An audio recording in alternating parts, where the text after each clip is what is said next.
Le matin d'été à Löckerholm sentait l'eau salé et le poisson frais. Le soleil commençait à peine à se lever, mais les rues étaient déjà animées. Sur le quai, une foulée s'était rassemblée. Des hommes vêtus de tuniques grossières en lin, des femmes la tête couverte de foulards, et des enfants courant d'entre les barils de harengs salés. Tous regardaient un horizon où un drakkar à la voile rouge se découpait peu à peu sur le bleu de la mer. Le navire avançait avec assurance, fendant les eaux calmes du fjord. La tête de dragon sculptée à la proue, assombrie par le sel marin, semblait fixer le village droit dans les yeux. Ce Hennen n'était pas un or marchand chargé de biens, mais un vrai navire de guerre appartenant à un jarl. Les villageois échangèrent des regards. Il était rare que des émissaires venus de la capitale accostent ici. Le drakkar toucha le quai, et un homme environ 27 ans, descendit sur le ponton de bois. Einar, le faucon de mer. C'est ainsi qu'on le nommait à la cour pour la rapidité de son cou et son habitude de toujours regarder loin devant.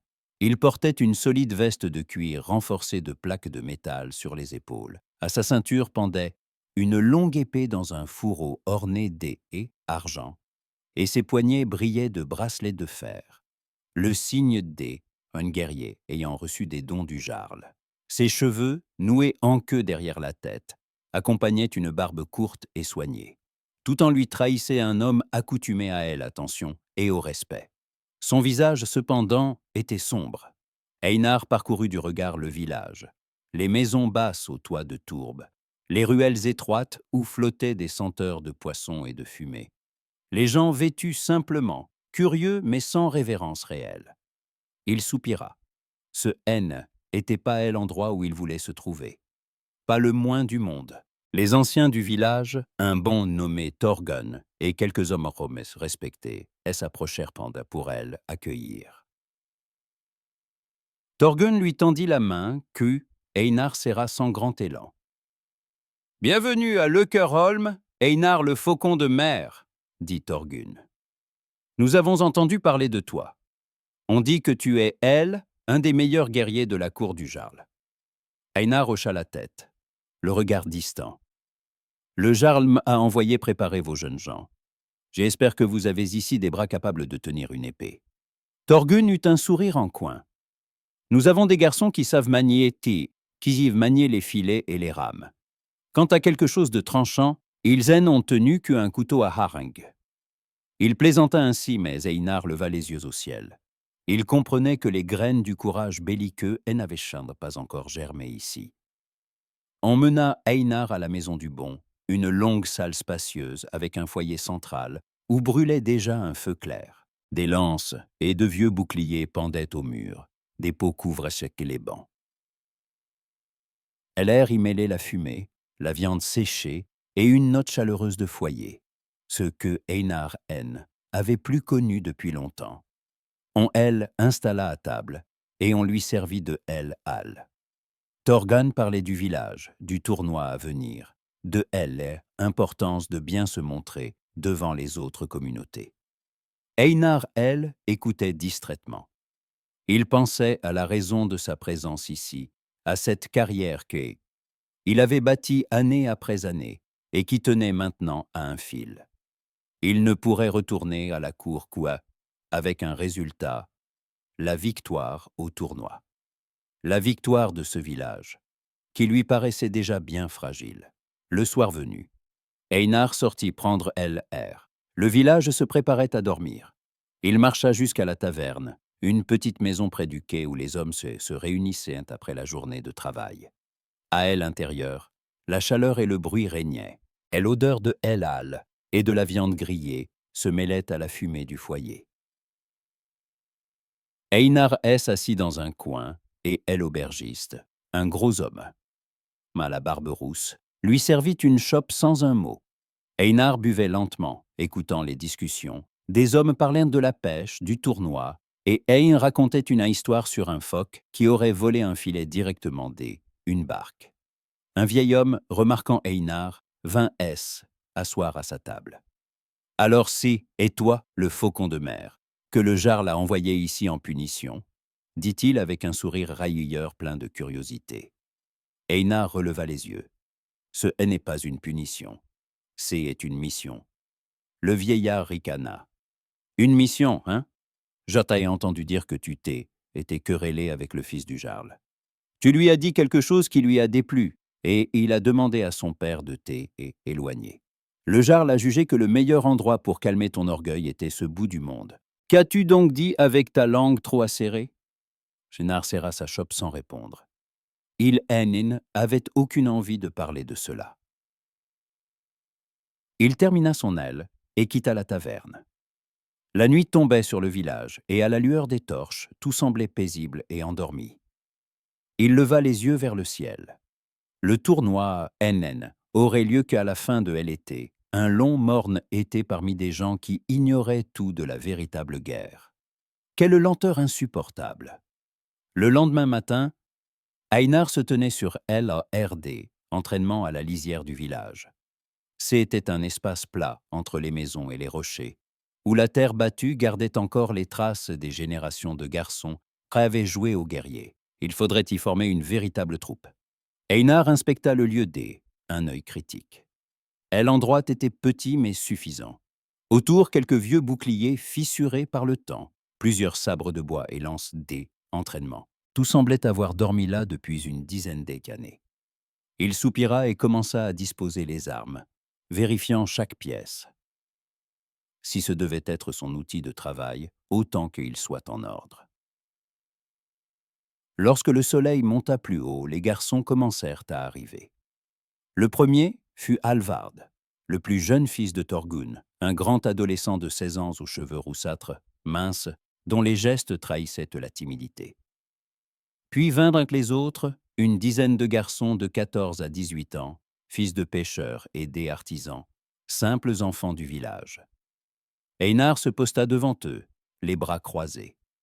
Son regard, sévère et froid. « Je suis Einar le faucon de mer, compagnon du Jarl. Pendant les prochaines semaines, je vous apprendrai à manier les armes pour que, lors du tournoi, vous ne couvriez pas votre village de honte. Si vous êtes ici pour le divertissement, partez maintenant. Je ne serai pas indulgent. » Personne ne bougea. Les garçons échangèrent des regards et restèrent. Einar hocha la tête et distribua les épées de bois. Il expliqua comment les tenir, comment se tenir, comment bouger. La plupart écoutaient attentivement, autres bâillaient ouvertement. Et soudain, elle entra. Runa apparut si brusquement que tous se retournèrent. Elle avançait un pas assuré, vêtue une tunique trop grande, celle de son père, ceinturée un large baudrier de cuir. Ses longues tresses, coincées dans sa ceinture, ne gênaient pas ses mouvements. Elle ne les coupait jamais, autant garder un peu de chaleur pour elle l'hiver, plaisantait-elle. Dans ses mains, une épée de bois ancien, noircie par le temps. Sur son visage, ni défi ni gêne, juste une calme anticipation. Les garçons échangèrent des regards. Certains ricanèrent, autres restèrent tête bouche bée. Alvard leva les yeux au ciel et marmonna. « Runa, encore toi !»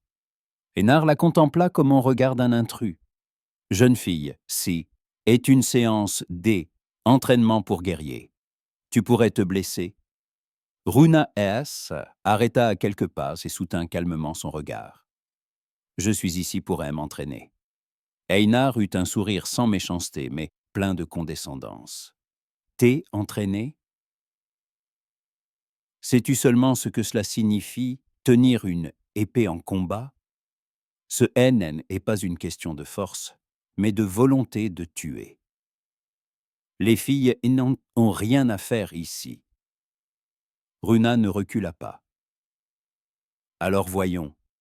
Si je tiens plus longtemps que N, importe lequel de ces garçons, tu acceptes à elle, entraînement à leur côté. Sinon, je partirai et je ne reviendrai pas. » Les garçons s'agitèrent. Certains éclatèrent de rire. Des autres secouèrent la tête. Alvar cacha son visage dans ses mains. « Ma sœur, maman ne t'a encore pas trouvé assez de travail à la maison? lança-t-il. Einar, elle, observa avec curiosité. Ce qui l'intriguait, ce N n'était pas combien de temps elle tiendrait.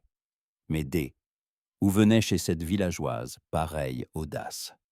Elle ne semblait pas connaître la peur. Un peu plus âgée que les autres, au moins en années. Il aurait pu refuser. Mais pourquoi? Que elle reçoive une leçon. Que elle comprenne que la guerre n'était pas faite pour elle. Très bien, répondit-il d'un ton égal. Einar commença avec les garçons, gardant son duel avec elle pour la fin. Elle observait en silence. Chaque frappe, chaque mouvement, elle les absorbait comme une éponge. 2 garçons furent étendus au sol en moins de quelques minutes. Vous êtes comme des chatons qui courent envers leur écuelle et qui trébuchent en chemin. À ton tour maintenant. Runa acquiesça et prit position. Einar saisit son épée de bois et se plaça face à elle. Les garçons formèrent un cercle autour eux, échangeant des murmures et pariant sur la durée du duel. Aucun ne croyait qu'elle tiendrait plus d'1 minute. Einar, pour sa part, ne voulait pas la ridiculiser devant eux. Après tout, C était parmi ces garçons qu'elle trouverait un jour un mari. Il se disait qu'il la laisserait parer quelques coups, puis mettrait fin au combat proprement. Il attaqua le premier. Le coup fut rapide, mais sans force. Il voulait seulement lui montrer la différence.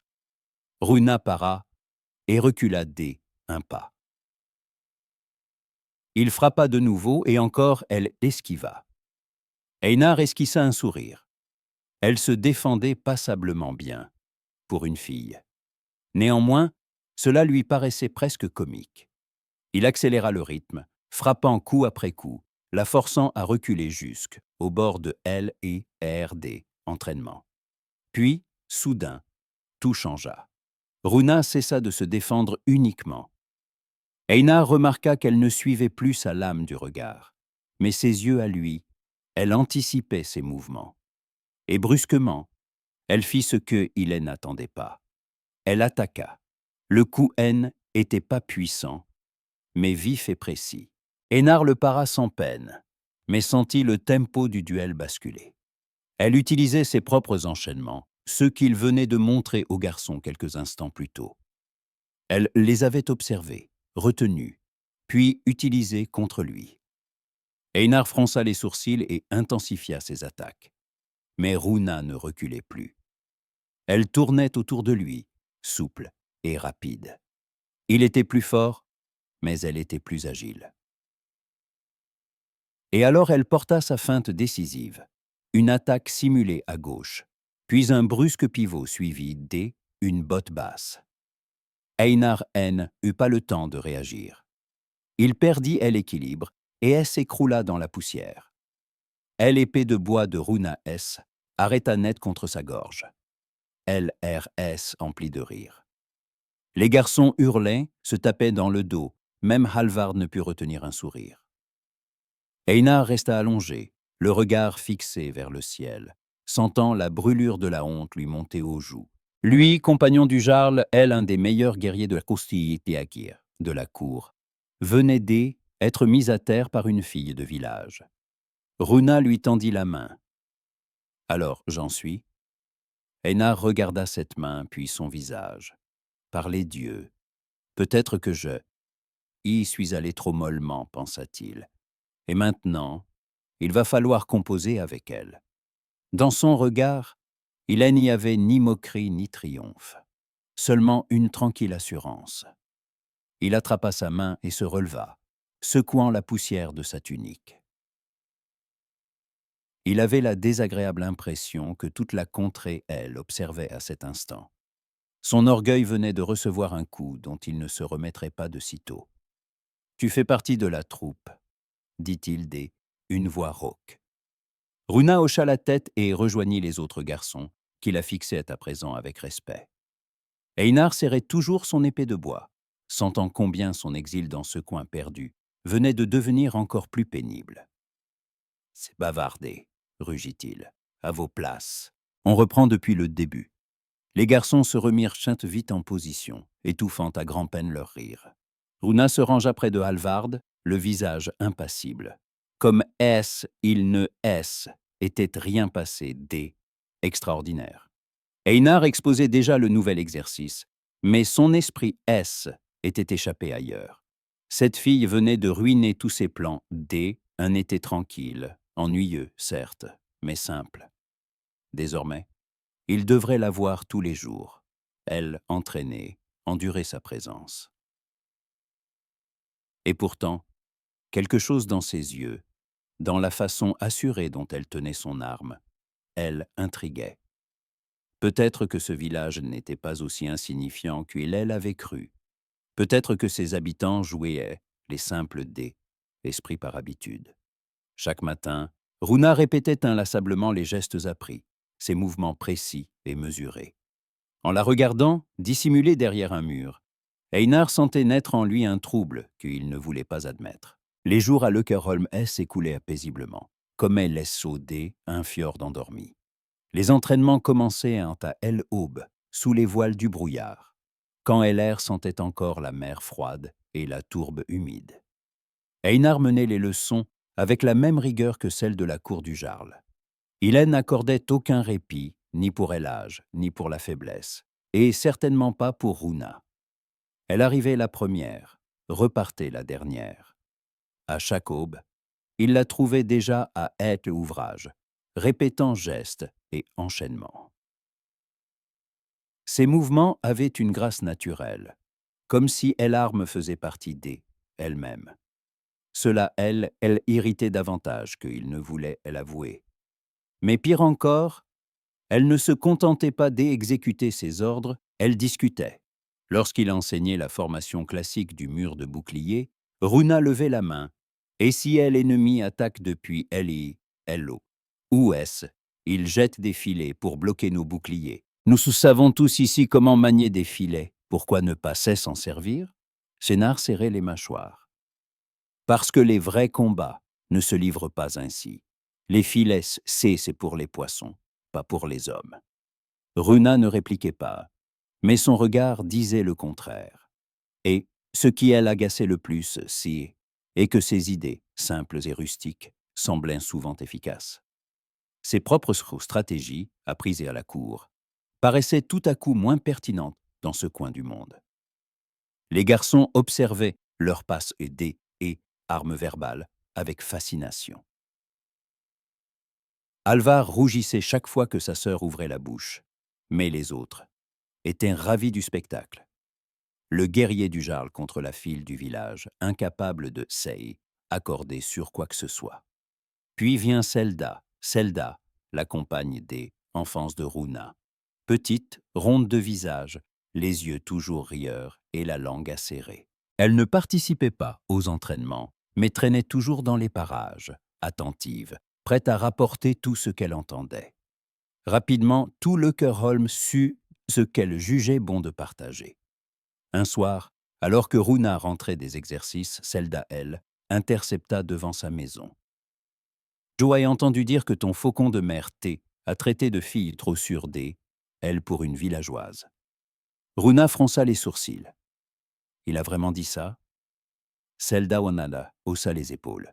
« Pas exactement, mais c'était bien son idée. Il dit que tu ne comprends rien à une vraie bataille, que tu as jamais vu plus loin que ton fjord. » Runa ne répondit rien, mais sa mâchoire se contracta. Le lendemain, elle fut plus dure, plus piquante encore durant l'entraînement. Einar ne comprenait pas l'origine de cette colère nouvelle, mais il répliquait avec la même dureté. 2 jours plus tard, ce fut Selda qui vint le trouver alors qu'il réparait un bouclier brisé. « Tu sais, Runa dit que notre beau faucon a les ailes coupées depuis quand elle a exilé ici, que tu comptes les jours avant de repartir. » Einar leva les yeux. « Elle a vraiment dit cela ?» Selda sourit avec un air malicieux. « Pas tout à fait comme ça, mais presque. Elle pense que tu ne seras jamais des nôtres, que tu nous regardes tous de haut. » Il ne répondit pas, mais serra la mâchoire. À elle, entraînement suivant, ses ordres furent plus durs, sa voix plus glaciale. Runa lui rendit coup pour coup. Le village en parlait. Certains disaient qu'ils se détestaient et qu'un vrai duel finirait par éclater. Des autres murmuraient que cette haine n'était peut-être qu'une autre forme de quelque chose de plus profond. Zelda, elle, buvait sa bière à la taverne en écoutant les rumeurs, un sourire satisfait aux lèvres. Et pourtant, derrière ces affrontements et ces querelles, quelque chose commençait à changer. Einar commença à remarquer les détails. La façon dont Runa veillait sur son jeune frère. Après chaque entraînement, quand Alvar semblait découragé, elle s'approchait, posait une main sur son épaule et lui chuchotait des mots tranquilles. Il hochait la tête et un mince sourire revenait sur son visage. Einar voyait qu'elle réconfortait non seulement son frère, mais aussi les autres garçons, ceux qui doutaient ou avaient peur. Elle ne les plaignait pas, ne se moquait pas d'eux. Elle leur montrait simplement ce qu'ils savaient déjà faire et ce qu'ils pouvaient améliorer. Un jour, elle et un des plus jeunes cassa son épée de bois et fondit en larmes, honteux. Runa s'assit auprès de lui et lui raconta comment, enfant, elle avait voulu escalader une falaise, était tombée dans Slayoes, était cassée 2 dents. Le garçon rit à travers ses sanglots, et Einar, resté à elle écart, sentit quelque chose de chaud grandir en lui. Il remarqua aussi son rire, sincère, limpide, sans artifice. Quand un garçon lançait une plaisanterie ou qu'un incident amusant survenait, son éclat de rire résonnait clair et léger comme une cascade. Einar se surprenait à l'écouter, comme si était de la musique. Runa, elle aussi, voyait les changements en lui. Dès abord, il lui avait semblé n'être que un citadin orgueilleux, persuadé de sa supériorité. Mais peu à peu, elle remarqua comment il traitait Alvard. Son frère craignait la douleur et la vue du sang, et Enarel avait compris. Plutôt que de le forcer à jouer les héros, il lui enseignait les tactiques. Comment protéger les autres, se replier à temps, dominer la peur au lieu de y soumettre. Un soir, après l'entraînement, Runaes approcha d'Einar, resté seul à réparer des armes. « Merci de ne pas te moquer des Calvardes, dit-elle doucement. Einar leva les yeux. Pourquoi le ferais-je? Il est bien plus brave qu'il ne le croit. Il ne le sait pas encore, si et tout. Elle acquiesça, émue malgré elle, et elle s'éloigna avec le cœur un peu plus léger. Peut-être pensa-t-elle que ce guerrier de la cour N était pas aussi vaniteux qu'il en avait l'air. Einar aussi sentait la différence. Les soirées après les exercices lui semblaient désormais paisibles. Il ne se hâtait plus de regagner sa chambre dans la maison du bon, souvent. Il restait un moment sur LRD, entraînement à regarder le soleil se coucher sur le fjord, à écouter le murmure tranquille du village. Ici, la vie était simple, honnête. Nulle intrigue, nul masque. Les gens travaillaient, riaient, entraidaient. Runa appartenait à ce monde. Elle ne jouait pas de rôle. Rebelle et fière, oui, mais vraie. Cela, elle, attirait bien plus que toutes les dames de la cour, avec leurs sourires calculés et leurs robes brodées. Il se surprenait à attendre sa venue chaque matin, à guetter sa voix parmi les autres, à penser à elle avant de trouver le sommeil. Était dangereux. Il le savait. Son séjour ici, était une mission. Il devait retourner à la cour, triompher, oublier ce lieu perdu. Mais chaque jour rendait cet oubli plus difficile. Un soir, l'entraînement terminé, Einar resta seul sur la place. Le soleil se couchait derrière les falaises, peignant le ciel de rouge et d'or. Assis sur un tronc, il regardait la mer scintiller dans la lumière déclinante. Runa revint. Elle avait oublié son couteau et venait le chercher. En le voyant, elle hésita un instant, puis elle s'assit près de lui, à une distance prudente. Tous deux contemplèrent donc le couchant dans le silence. Air salé et frais les enveloppait, tandis que au loin, criaient les mouettes. « Tu aimes cet endroit ?» demanda Runa D, une voix douce. Einar mit un moment avant de répondre. « Je ne sais pas. Ce n'est pas là que Jati espérait me retrouver. » « Et où voulais-tu être ?» Un bref rire lui échappa. à la cour du Jarl, là où se décident les destins des terres. Elle hocha la tête. Et tu y retourneras? Oui, après le tournoi. Elle détourna les yeux vers Lejo. Je vois. Le silence revint, mais cette fois, il était doux, apaisé. Le soir demeurait clair. La lumière s'attardait sur les falaises et les toits de tourbe, peignant la mer de reflets d'aies ambre. Le village sentait le poisson grillé, la résine et l'herbe fraîchement coupée. Ce soir-là, Einar, au lieu de rentrer, décida de faire quelque chose que N aurait jamais osé à la cour. Il s'approcha de Runa, assise sur un rocher près du quai, en train de nettoyer son couteau. Ses cheveux défaits brillaient dans la lumière dorée. Ses joues encore rouges de l'effort. Il se posta à côté d'elle. « Vous avez bien progressé aujourd'hui, dit-il. Même ton frère ne trébuche plus à chaque pas. » Runa leva les yeux, une lueur amusement au coin des lèvres. Peut-être avons-nous enfin trouvé un bon instructeur. Einar esquissa un rictus. On dirait un compliment emballé dans une moquerie. Mais un compliment sincère, répondit-elle en se levant. Il resta un instant à la regarder, incapable de se résoudre à partir. Une idée lui vint alors, presque sur un élan. « Viens avec moi à la taverne, » dit-il. « Juste une fois. Ce soir, je ne serai pas ton maître. » Runa arqua les sourcils, incertaine. Il plaisantait, puis répondit. « Une seule fois. Mais si c'est ennuyeux, je partirai. » Ils descendirent ensemble la ruelle étroite, éclairée de rares torches.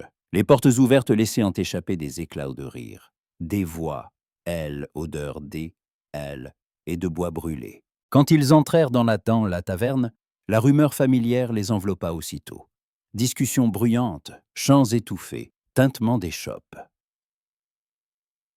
L'air était épais de fumée et de viande grillée. Tous connaissaient Runa, et les regards se firent plus vifs en la voyant entrer avec le soldat du Jarl. Elle, aubergiste, large épaules et barbu, les installa au fond, déposa 2 chopes devant eux. Runa sourit. « Tu as vu comme ils nous ont regardés ?»« Oui, » répondit Einar. « Mais cela ne devrait pas nous inquiéter. »« Bien sûr que si, » lança-t-elle gaillement.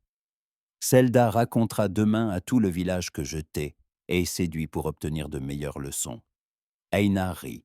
« Qu'elle parle. Peut-être dit-elle la vérité. » Sa voix vibrait une ironie qu'elle goûta aussitôt. Ils burent lentement, savourant le moment. Einar parla de la capitale, des banquets du Jarl, de la viande de reine rôtie, des rires forcés, des rivalités sourdes. Runa, elle, écoutait, les yeux brillants, mais sans envie. « Chez vous, tout semble si compliqué, » dit-elle. « Les gens font semblant d'être courageux, alors qu'ils sont simplement ivres. Ici, si quelqu'un a peur, cela se voit tout de suite. »« À la cour, on ne peut pas montrer sa peur, » répondit-il. « C'est une faiblesse. » Elle pencha la tête et la cachait. Est-ce une force? Il la regarda longuement. Il comprit qu'elle ne le défiait pas. Elle cherchait une vérité. Dans la lueur des chandelles, ses yeux d'ambre semblaient scruter son âme. « Je ne sais pas, » murmura-t-il. « Peut-être que la force est de reconnaître la peur, mais de ne pas la laisser gagner. » Runa hocha lentement la tête et esquissa un sourire presque imperceptible. « Alors tu es plus fort que tu en as l'air. » Einar eut un rire bref. « Et toi, trop audacieuse pour une fille de village. En ville, on te remarquerait immédiatement.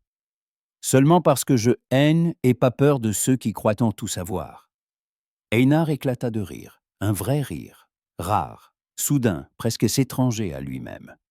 Runa ria aussi, les yeux plongés dans les siens. Dehors, le village s'apaisait, mais leur table semblait appartenir à un autre monde. Ils parlèrent longtemps, de choses simples, du vent qui brise les mâts, des poissons qui plongent plus profond quand le ciel rougit au couchant. Elle y évoqua le jour où elle avait ramé trop loin et perdu presque ses avirons. Il raconta comment une tempête, avait jeté à la mer au large de Angleterre. À mesure que les mots « est » s'enchaînaient, les murs entre eux tombaient, un à un. Le vin les réchauffait doucement. Lorsqu'ils quittèrent la taverne, la lune des et argent se reflétait dans les eaux du fjord. L'air était frais, parfumé d'eau, herbes et de sel. Ils marchèrent côte à côte sur le chemin étroit, silencieux. Mais ce silence valait 1000 conversations. Sur le quai, Einar s'arrêta. « Tu t'es battue mieux que hier, » dit-il calmement. « Mais sois plus prudente. Tu es trop téméraire. » Runa haussa les sourcils. La témérité n'est pas un crime. C'est elle qui donne la victoire à ceux qui n'ont pas peur de perdre. Il la regarda longuement, et dans ce regard, il n'y avait plus ni ironie ni irritation, seulement du respect et un étrange attachement. Tu as peut-être raison, mais sois tout de même prudente. Tous les échecs ne sont pas anodins. Pour elle, instant, nous combattons avec du bois. Une image le frappa soudain. Runa sur un vrai champ de bataille, frappé net. Elle, idée seule, lui serra la poitrine. Elle leva lentement les yeux vers lui. À la lumière de la lune, son visage semblait translucide. Ses cheveux luisaient comme du cuivre. Quelque chose bascula. Un souffle. Une frontière franchie sans un mot. Elle fit un demi-pas vers lui, voulut parler. Mais les mots « S » évanouirent. Leurs regards se croisèrent. Et soudain, elle embrassa. Un baiser léger, comme une brise effleurant la peau. Einar demeura immobile. Dans sa poitrine, tout embrassa. Runa recula aussitôt, les joues brûlantes, troublée par sa propre audace. « Je ne sais pas pourquoi Jacques ait fait ça, » balbutia-t-elle. « Tu le sais très bien, » répondit-il doucement. « Et tu as raison, il faut parfois faire ce que on désire. » Ils étaient si proches que, entre eux, ne restait qu'une ombre, mincée et fragile comme un souffle. Il leva la main pour lui toucher la joue, mais elle éclata de rire, un rire nerveux et enfantin. « J'ai trop bu, » dit-elle avec un sourire tremblé. « Encore un peu, et je ferai de nouveau une folie, ou tomberai dans la mer. » Elle voulut s'éloigner, chancela. Einar la retint par les épaules, la maintenant contre lui. Elle était légère, douce, et son rire encore suspendu dans l'air. Ses yeux brillaient un éclat trouble, à la fois tendre et étourdi. « Toi qui dis ne pas avoir peur, te voilà incapable de marcher droit, » murmura-t-il. « Lâche-moi, je peux marcher, » protesta-t-elle faiblement, sans résister. Alors il la souleva dans ses bras et traversa le village. La lune les guidait, argentant les planches des passerelles. Runa posa sa tête sur son épaule. Son souffle se fit calme et régulier. Ils atteignirent la maison du bon. La porte était entr'ouverte. Einar la déposa doucement sur le seuil. Elle leva les yeux vers lui. Dans son regard, déjà alourdi de sommeil, se lisait un abandon tranquille. Ce genre de confiance que aucun titre, aucune force ne peut forcer. « Merci, » murmura-t-elle, et ne cherche pas à comprendre pourquoi.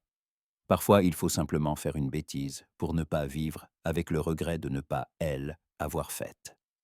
Il voulut parler, mais resta muet. Elle entra, refermant presque la porte. Avant qu'elle ne se ferme entièrement, elle se retourna, esquissa un sourire court et doux comme une flamme.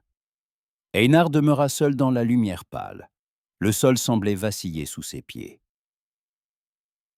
Il comprit que cette fille de village, fière et indomptable, avait pénétré sa vie comme une tempête dans un port tranquille, et que il ne en dégagerait plus. Le fjord vibrait de préparation et d'attente. Elle était battait son plein, tout le Cœurholm animait avant le grand tournoi.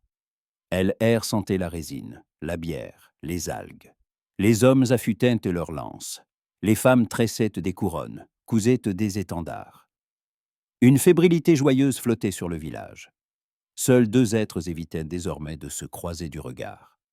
Depuis le baiser, fragile et soudain, tout avait changé. Entre eux s'était installée une inquiétude silencieuse. Aux entraînements, ils ne parlaient plus que du nécessaire. Les rires partagés, le vin, la chaleur du rivage paraissaient loin, presque rêvés. Le reste du groupe sentait bien la tension, mais personne n'osait y toucher. Même Zelda, dès ordinaire si curieuse, gardait le silence, les yeux aux aguets, comme si un mot de trop pouvait tout briser. Einar imposait un travail féroce.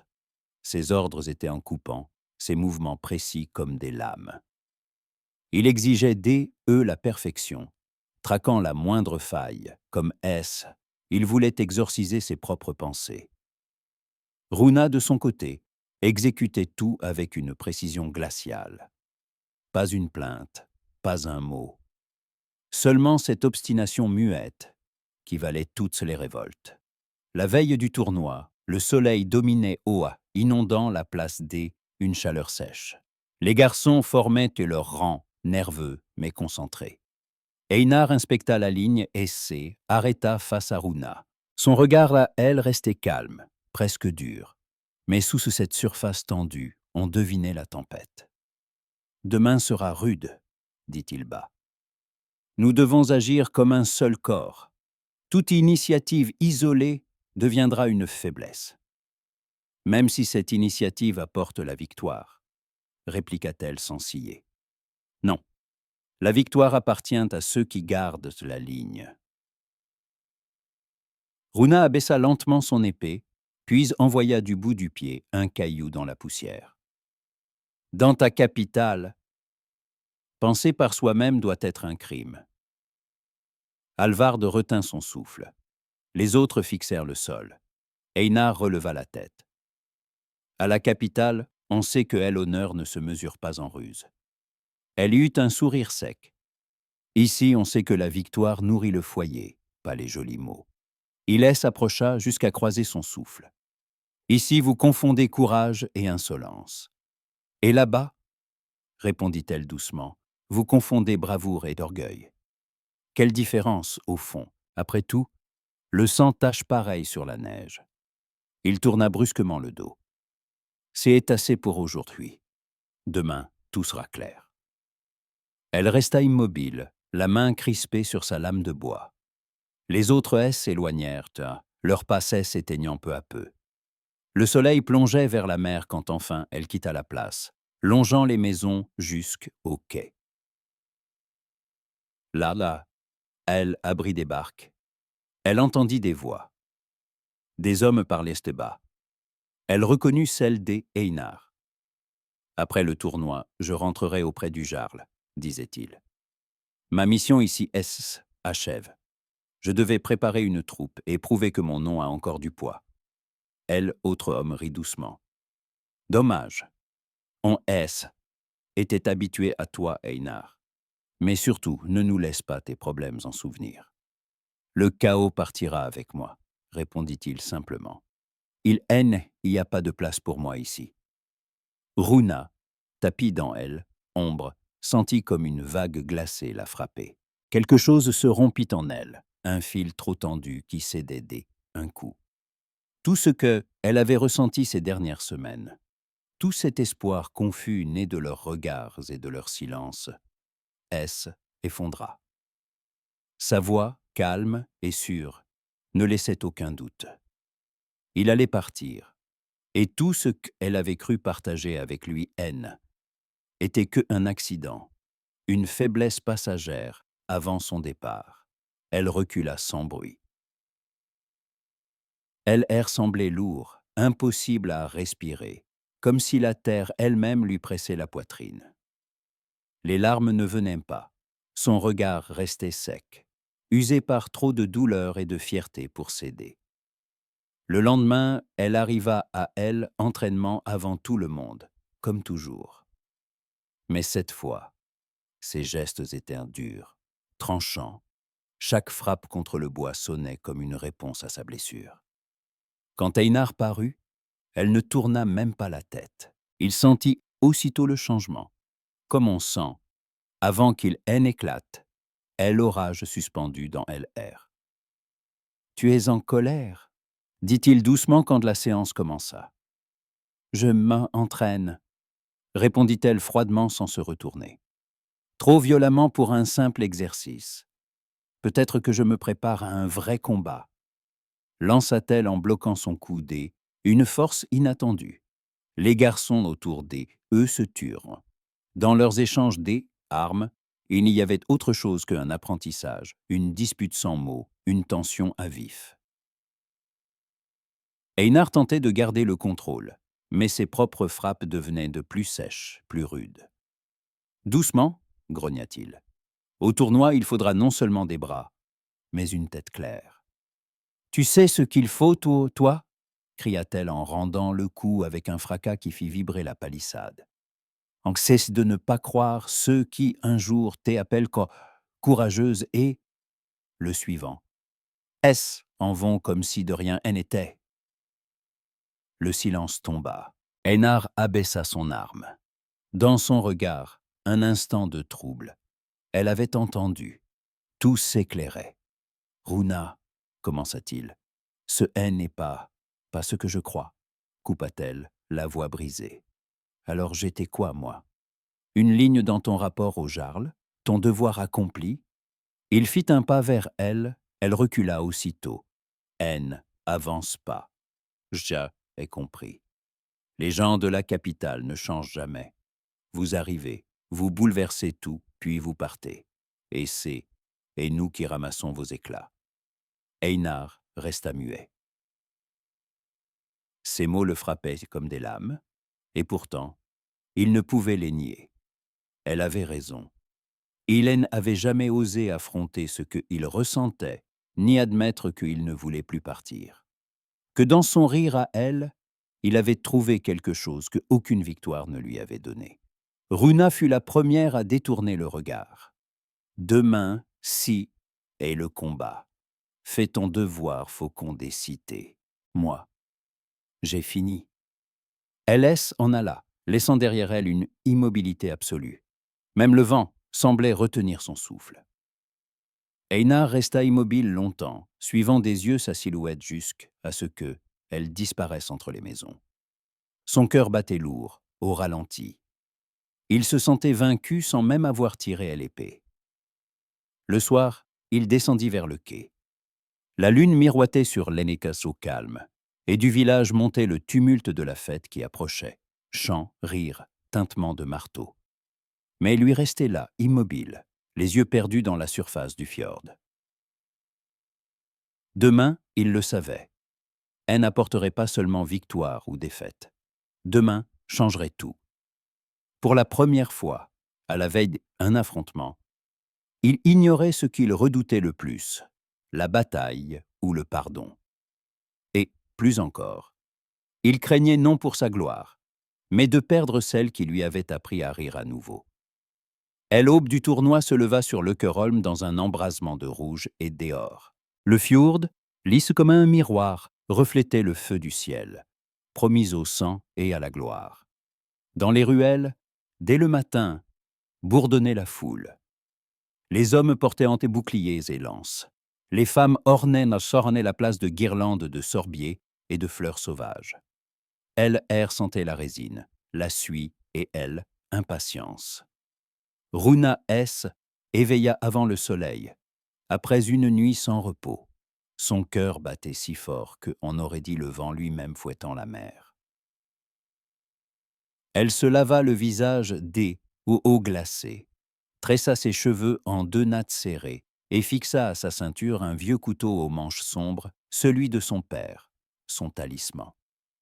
Dehors, les premiers groupes de combattants arrivaient des villages voisins. Les bateaux glissaient sur le fjord, leurs bannières d'or pâli et de vert marin flottant dans la brise. En tête de chaque troupe marchait son chef, accueilli par les acclamations. Einar attendait déjà, debout près de la plateforme des entraînements. Il portait une cotte de maille claire, elle épée au flanc, le visage fermé et digne. Quand Runa prit place dans les rangs, il jeta vers elle un bref regard et détourna la tête aussitôt.